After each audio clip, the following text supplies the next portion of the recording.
خوف خدا کو اپنا شعور بناؤ، اس مالک سے ڈرتے رہو جو تمہارے ظاہر اور باطل کا یکساں حال جانتا ہے۔ جس چیز کی کرنے میں اللہ نے رحمت کا وعدہ فرمایا ہے اسے کرنے میں جلدی کرو۔ فتح امید سے نہیں، یقین محکم اور خدا پر اعتماد سے حاصل ہوتی ہے۔ جب تم یہ کہو کہ میں کروں گا تو اس کو کر گزارو، سزا یا معافی کے معاملے میں کبھی محمل بات نہ کہو۔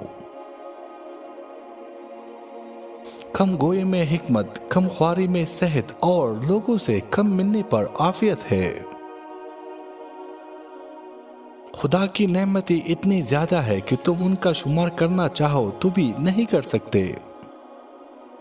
جو کچھ تمہیں نظر آ رہا ہے اس میں کچھ باقی نہیں رہے گا، یہ اولاد سب پناہ ہو جائے گا، البتہ اللہ کی ذات کو بقا و دوب حاصل ہے۔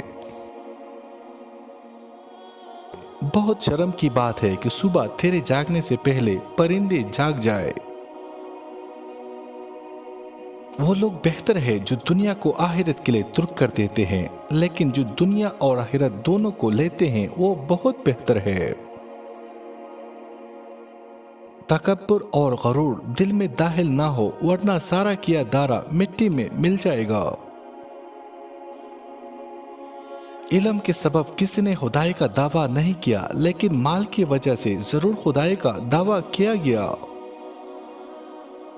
دولت غورت کے پیچھے آتی ہے۔ دولت مند بننا چاہتے ہو تو غورت کی قسمت کو اپنے اوپر اوڑھ لو، یعنی اس کی حیا اور اس کی پارسائی اوڑھ لو، تو دولت کا رخ آپ کی طرف ہوگا۔